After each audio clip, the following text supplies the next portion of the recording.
Il est tous les soirs sur Énergie de 19h à 22h, mais également chroniqueur depuis quelques semaines dans l'émission Touche pas à mon poste sur C8.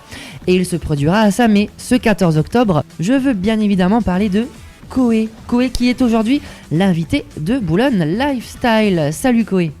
Allô. Merci d'avoir accepté cette interview dans votre emploi du temps chargé, j'imagine. Concrètement, pouvez-vous nous parler de ce spectacle Koé agrandi? C'est le nouveau spectacle, c'est-à-dire que ceux qui avaient vu le premier ou à la télé ou en DVD, le deuxième n'a rien à voir. C'est-à-dire qu'il est 100% neuf. Et c'est important ça, c'est parce que des fois quand on fait un deuxième spectacle, on remet des bouts du premier. Non, il est 100% neuf et il est encore plus proche des gens et moi, puisqu'on l'a déjà joué maintenant 25 fois à peu près, des retours que l'on a, il est mieux que le premier, il est plus drôle que le premier et les gens en sortent tous emballés et peu importe l'âge, les plus jeunes, les plus vieux. Voilà, j'ai voulu faire un spectacle qui pouvait éventuellement faire réagir tout le monde, faire rire tout le monde, etc. Et je crois qu'on a réussi un beau truc.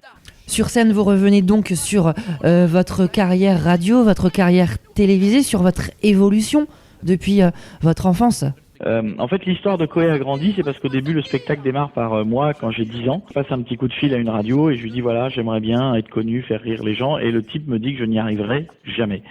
Et dans le spectacle, voilà, il se passe beaucoup de choses qui montrent que effectivement j'ai grandi. Et à la fin du spectacle, c'est moi cette fois-ci qui suis derrière un micro et j'ai un petit garçon de 10 ans qui appelle et qui dit que lui aussi, il aimerait être connu, etc. Donc c'était un peu un truc symbolique comme quoi à un moment donné j'ai grandi réellement, je pourrais même dire vieilli, mais parce que là j'ai vécu mon rêve et que la boucle est bouclée parce que maintenant c'est des gamins qui m'appellent pour me dire que eux aussi aimeraient faire ça et puis j'ai grandi aussi, ça c'est la deuxième lecture pour ça, c'est que dans le spectacle je m'amuse à passer de sujets qui ont tous rien à voir les uns avec les autres, c'est-à-dire que je peux aller parler de la masturbation en passant par 50 nuances degrés qui a quand même changé la vie des couples. C'est bien la première fois que les femmes nous ont obligés à aller regarder un film porno. C'est quand même, nous on voulait pas le voir, mais bon, 50 nuances degrés a donné plein d'idées aux femmes.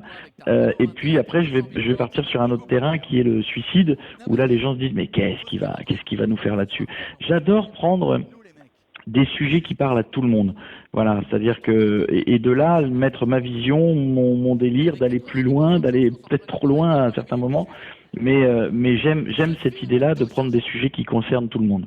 Venons-en maintenant à l'actualité télévisée. Beaucoup le savent, vous êtes chroniqueur dans Touche pas à mon poste depuis le début du mois de septembre. On voit que vous avez pris votre place, que vous êtes bien intégré dans l'équipe.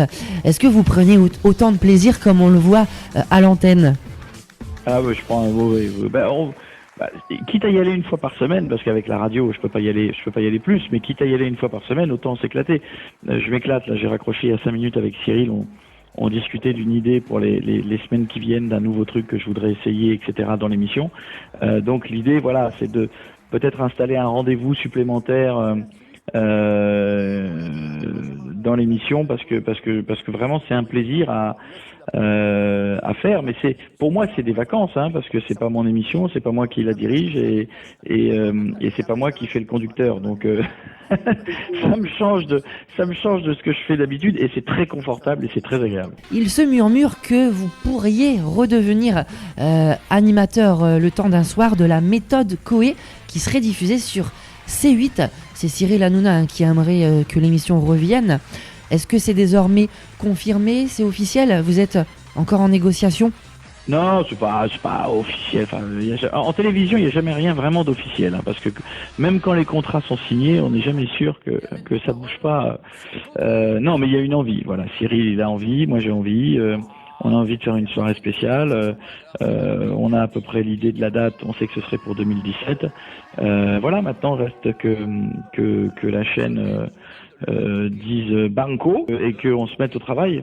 Faire une soirée spéciale de la méthode, ça c'est un truc événementiel qui nous fait marrer. Vous êtes également tous les soirs sur Énergie entre 19h et 22h, mais en même temps, vous pouvez être sur Touche pas à mon poste. Vous enregistrez donc certaines de vos émissions sur Énergie, si j'ai bien compris. Ouais, mais ça on le faisait déjà les autres années parce que on en enregistre 2 par semaine parce qu'en fait pour 2 raisons, parce que ça permet 3 raisons, ça permet d'avoir une vie parce que quand même à un moment donné c'est bien de pouvoir manger avant 22h. Deuxièmement, ça permet d'avoir du public qui peut venir assister à l'émission parce que qui vient de plus loin parce que notamment sortir à 22h ça fait tard, surtout quand vous venez parfois de 100 ou 200 kilomètres. Là, des fois, le fait d'enregistrer l'après-midi, ça permet à des gens qui n'ont pas l'habitude de venir le soir ou qui ne viendraient pas le soir d'y venir, parce qu'ils peuvent reprendre des trains derrière. Et puis la troisième, c'est que des fois, on est obligé de le faire à cause de certains invités qui ne sont disponibles que l'après-midi et pas le soir. Donc, ce serait trop dommage de passer à côté sous prétexte que on veut à tout prix être en direct. Donc voilà, des fois on enregistre ce soir par exemple. Là, on va être en direct avec Kenji et Robbie Williams dans la même émission. Voilà, les deux étaient là en direct, donc on fait l'émission en direct. Mais si par exemple on avait une autre star qui ne peut que l'après-midi, voilà, des fois ça permet d'enregistrer l'après-midi. Mais c'est bien aussi. Moi j'aime bien parce que ça permet de bouger de rythme et j'ai l'impression de faire 2 émissions différentes à chaque fois. Eh bien, merci beaucoup, Koé. C'était vraiment un honneur de vous avoir en interview sur boulognelifestyle.com. Une interview qui sera également diffusée sur l'antenne d'Énergie Nord Littoral. Merci beaucoup. On se retrouve donc à Samé. Et pas sa mère. On dit pas sa mère. On dit Samé. Effectivement, il faut bien prononcer. Ça se prononce Samé. Allez, bon courage. Salut, Koé. À bientôt. À plus. Ciao.